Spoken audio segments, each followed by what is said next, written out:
आता मी माझा धनुष्य हातामध्ये घेतलाय, धनुष्याला बाण लावलाय. आता तू तुझा मंत्र आहे ना, त्या मंत्राचं स्मरण कर. भाऊ तुझ्या मंत्राची ताकद बर का. आता वीरभद्र त्या ठिकाणं मच्छिंद्रनाथाला बोलू लागलेला आहे.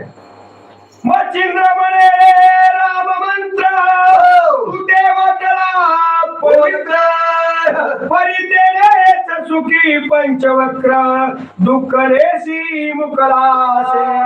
मूर्खा, तुला राम मंत्र म्हणजे काय भोलकट वाटला काय? अरे तो पंचवक्र म्हणजे आता आलो महादेव का, तो तुला ब्रह्मदेव सर्व तुला मंत्र राम नाम जपतात बर का. आणि त्या मंत्राला तू फोलकट म्हणतोस काय? ऐक का मंत्राचा पराक्रम मच्छिंद्रनाथ बोलू लागले आहे. अरे राम मंत्र माझ्या चरला हे नाम तरीला ताची भजना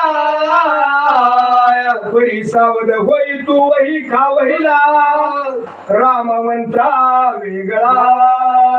मूर्खा, अरे या राम मंत्राला कोण तळावर का? ऐक, जो असणारा वाल्या कोणी ज्याने इतकं पाप केलं की आता एक खाड्याने मारला होता, एक मनुष्य मारला की खाडा टाकायचा. एवढा मोठा असणारा ब्रह्म हत्यारी असणारा जो वर का वाल्या कोळी, तो या राम मंत्रानं तरला. कारण त्याला राम सुद्धा म्हणता येत नव्हतं, परंतु नारद म्हणजे मंत्र दिलता राम नावाचा वर का. आणि एवढा मोठा वाल्या कोळ्याचा वाल्मिक मोर्ची झाला गेला. मूर्खा, आई की त्या पराक्रम म्हणले राम नामाचा म्हणजे. आईचे मनानी कच्चे झोळी विलकोळी भस्म करी कवळी मग शास्त्रात्री ते काळी वज्र सापळा जलपत असे. माझ्या मतीने नाता धुळीमध्ये हात घातला, हातामध्ये भस्म घेतलं आणि त्या भस्मावर असताना वज्र असताची असताना प्रेरणा केली.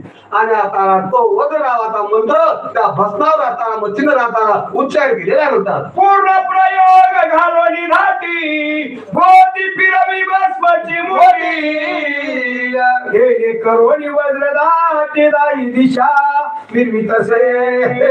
पाहता वज्र नावाचा अस्त्र सर्व अस्त्रामध्ये जागेवर का. हातामध्ये भस्म घेतलं, वज्र मंत्राचं प्रयोजन केलं बर का. आणि ते भस्म चौकट फेकलं. चौकट फेकल्यावर परिणाम काय झाला गेला, ते वज्र असताना चौकून मच्छिंद्रनाथाला झाकून ठेवलं बर का.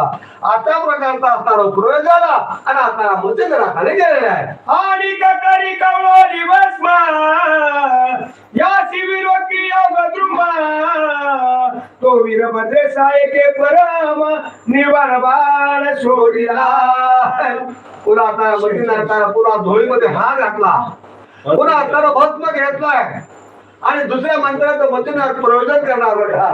इतक्याच वेळामध्ये असणारा वीरभद्रानं आणि असणारा मच्छिंद्रनाथावर आणि वाण सोडलेलाय. तो बाण येता किंकाटत पाये मच्छिंद्रनाथ मग म्हणे पुढे मनी मनात बाण आहे त्रणासम. पाहता तो बाण सुटला बर का, बाण आला बर का, बाणाने विलोकलं बर का, वज्र अस्त्राची प्रेरणा केली. पण तो मच्छिंद्रनाथाचा हा बाण म्हणजे तृण म्हणजे गवताच्या काठी समान आहे. अशा प्रकारचा त्या बाणाची अवस्था झालेली आहे. आईशे म्हणून सदा दृष्टी उभा करी कवळी भस्माची मोडी तो बाण नवा पोटी संसरुणी उतरत असे. लगेच असताना म्हणजे तो बाण वर्ण खाली येऊ लागला गेला. ज्या मच्छिंद्रनाथानं आपला पुन्हा भस्म हातामध्ये घेतलाय, त्या भस्मावर असणाऱ्या दुसऱ्या मंत्राचं प्रयोजन आणि असणारे मच्छिंद्रनाथ करू लागले. मच्छिंद्रनाथ लक्ष्मण खाली उतरला से घ्यावया प्राण तो सबळ बळे वज्र येऊन प्रहार करीत पैलार. वर्ण असणारा बाण येऊ लागला होता. तो बाण संवर्धनयुक्त बाण होता बघा. मग असणारा त्या वज्र असणारा छेदन करून मच्छिंद्रनाथाचा प्राण घेण्याचा असणारा प्रयत्न आणि आता तो बाण करू लागेल. परिते वज्र वरिष्ठ आदळतांची बाण झाला पिष्ट बाण वरून आला.